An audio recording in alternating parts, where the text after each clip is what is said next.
UK politics is an absolute mess currently. Brexit split the country in half, causing one of the most polarising events in British politics in years. The most recent general election, held in December of 2019, was supposed to give the Conservative Party the majority they needed in order to move forward in the Brexit debates, having failed to do so in the 2017 general election, which had led to the resignation of the ex-Prime Minister, Theresa May.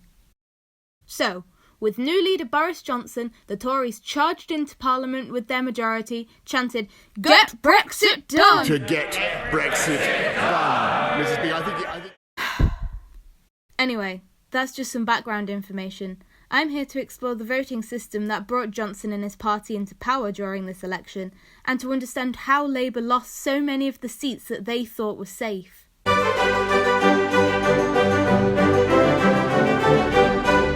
In the UK, we use a system called the first-past-the-post voting system, which basically means the candidate who gets the most votes in their constituency wins a seat in Parliament. First-past-the-post is used in about a quarter of the countries worldwide, mostly in the English-speaking countries and the British Commonwealth. Usually, here in Britain it ends up being a two-horse race between the Labour Party and the Conservative Party, which is good for the BBC graphics team who know that they'll only need red and blue to illustrate who's ahead in the race to number 10.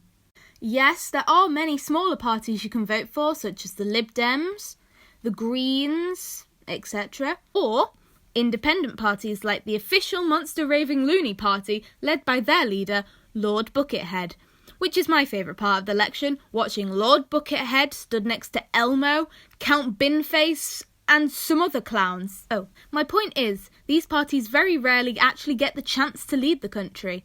The last time we had a PM belonging to a party other than Labour or Conservative, it was David Lloyd George in 1918 for the Liberal Party. Why is this? Because it's an outdated and broken voting system.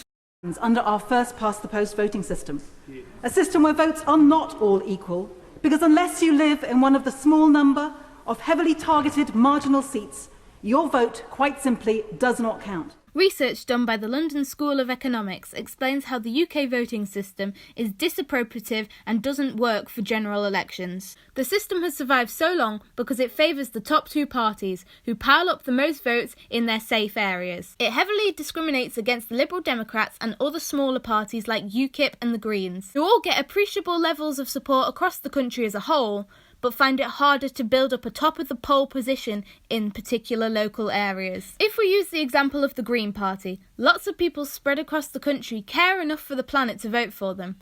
However, the only place there is a great enough density of eco-warriors is Brighton, giving the Green Party one whole seat in Parliament. In their paper, LSE explains the inaccuracy of the UK voting systems, as we can see from the results of the European elections. It is perhaps unsurprising that voters are turning away from the major parties whenever they get the opportunity to vote in a proportional representation election. For instance, in 2009, the Conservatives and Labour only took 43% of the vote in the European elections. However, in the general election, people are far less likely to vote how they truly want to because they know that doing so risks wasting their vote on a smaller party when they could be stopping a bigger party they don't want. Ultimately, the current voting system restricts voting freedom. This leads us into... It is such a weird phenomena in the voting system where everybody knows that it doesn't work, so we have to find a loophole to try and make it work just a little bit fairer. But still, even with this loophole, it is not representational of the UK public's views. Tactical voting is voting to keep the party you hate most from winning in your area by voting for the second most popular in your constituency, whether you agree with the party or not, which is just mad. But also, it's the best we can do with the current system. It is also non-representational, as many people don't use their voice because they think it won't be listened to, which is counterproductive in itself. But they are right to correctly identify that the voting system is as skewed towards artificially boosting Tory and Labour MPs' representation. So, to avoid the problem of a two-horse race, in which you don't particularly want either horse to win, is there another voting system that can allow more voting freedom and make it feel fairer to the voters? Yes, most definitely. Look how many different alternatives we have to pick from. There are many studies focused on figuring out what actually is the best, most fair, democratic way of voting. Mathematicians came up with a series of criteria which would ensure a fair system. These include unanimity condition, independent from irrelevant alternatives, every voter has equal power, meaning there are no dictators. So, which way of voting represents the majority of the public's views whilst obeying these terms? Ultimately, the answer is there isn't one. Nope. There is not one single way that incorporates all these terms at once. But it is definitely not first past the post. The sort of voting system you want to use is dependent on whatever factor is seen as most important: proportionality, voter choice, or local representation. The option that half the world has opted for is proportional voting. The main variety of proportional voting is party list, though a few places such as Germany and New Zealand use mixed membership, which is made up of 2 votes, a vote for a local candidate and the vote for a national party. Proportional voting means the seats in Parliament reflect the overall distribution of the public support for each political party. As Green Party leader Caroline Lucas explained, AV is not PR. Now, under PR, there is a simple relationship of cause and effect for the voter. If you vote for a candidate, you increase his or her chances of getting elected. If you vote for a party, you increase the party's entitlement to seats. By doing this, you achieve more representation for your views. First past the post does not deliver seats that look like the votes cast. PR does.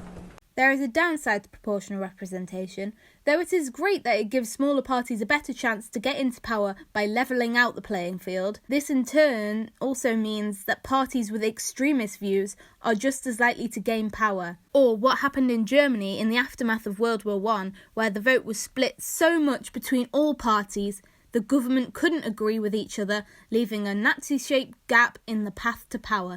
However, any thought of change doesn't matter, as the bigger parties and their backers are against any risk of losing their lead on the other parties. Politicians have suggested changing the voting system multiple times before. An example of this is the 2011 campaign to change to the AV system, which is the system currently used in Australia. When the Lib Dems joined the Conservative Party to give them a majority in 2010, part of their agreement was that they would be able to hold a vote on an updated system. However, it did not work out in the way the Lib Dems had hoped at all. First of all, Nick Clegg himself called the AV system a miserable little compromise, as it was the only way the Tories would accept, but nobody actually loved it. A bit like cornflakes. They're not crunchy nut or Frosties, but they'll do. The issue with these cornflakes, however, is that they have just been served to you by someone who had just punched you in the face. By siding with the Tories, Clegg had annoyed all the Liberal voters who had backed him for not being a Tory. And as well as this, all the Tory voters who didn't mind him were told by the Conservative Party to vote against the new system as it was better for the Conservative Party. Since then, similar things have happened. The smaller parties are swept aside by the bigger parties who say to their backers, "A vote for the new system is a vote for the party, and you don't want to be associated with the party, do you?"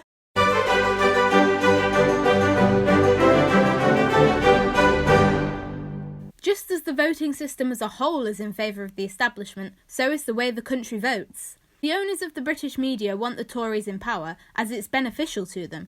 A vote for the Labour Party is a vote for socialism, and a vote for socialism is a vote against the powers that be. Socialism aims to level the playing field, whilst under the Conservative Party, some measure of inequality is essential for the spirit of envy and keeping up with the Joneses and so on.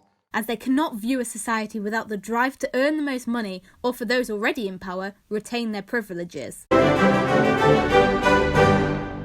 Socialism has been rooted in Britain since the formation of the First National Union in 1834. A point made online is that, unlike many countries, in Britain it was the unions that built the political parties, not the other way round. Karl Marx also moved to Britain in 1849, which obviously tells you something about the socialist environment of Britain of the time. So, this shows that socialism in the Labour Party is not a new thing.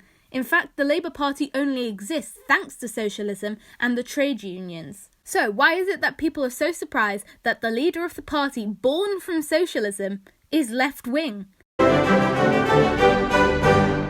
Well, let me tell you that Corbyn did not have it easy with the British media. One reason for this is that there is a strong correlation between the ownership of the media and the hegemony of the ruling class. So it's not surprising that this slander happens, but it can be damaging to interfere in politics with this bias. So obviously making the public turn on the Labour Party was in their vested interest. Media bias is always going to affect public opinion. Propaganda and politics have always gone hand in hand. Some unexpected news that has recently been revealed about the 2019 election is that some of Labour's own MPs were so opposed to Jeremy Corbyn as their leader, they actively worked against their party to lose the election, which sounds like a plot from a spy film. But according to an article from The Independent, a huge cache of leaked WhatsApp messages and emails show senior officials from the party's right wing who worked at its HQ became despondent as Labour climbed in the polls during the election campaign, despite their efforts. This, alongside the repeated accusations of anti-Semitism, which now have been proven to be dramatically overstated, soured the public's view of Corbyn, losing him and the party a significant chunk of votes. This shows that even within a relatively left-wing party such as the Labour Party, the establishment still made a concerted effort to keep Corbyn's socialist views out of power. Obsession over Brexit was the final nail in Labour's coffin, affecting marginal seats, as well as seeing a few surprising Labour safe spots turn blue. On top of that, the youth vote wasn't as strong as Labour originally hoped, who largely support the Liberal parties in the UK. Collectively, the voting system and the manipulative influence from the establishment were acting against Corbyn's Labour Party and in fact any of the smaller parties. It would have been interesting to see how the results would have changed if the 2019 election was a proportional vote and if the media's influence was prevented. You never know, the UK may still be in the EU, under the leadership of Prime Minister Caroline Lucas. Probably not, but we can always hope. Although I have focused mainly on UK politics, the points I have illustrated regarding power structures are applicable for most Western democracies. Maybe it's time to forget about traditions when it comes to choosing a voting system, and think about what system can most accurately represent the voice of the people, and not just the voice of the establishment.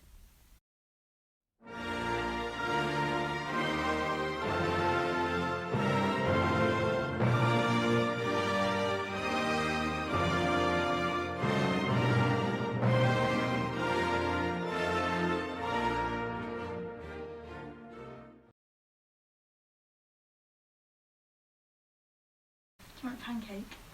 Oh, I would love a pancake.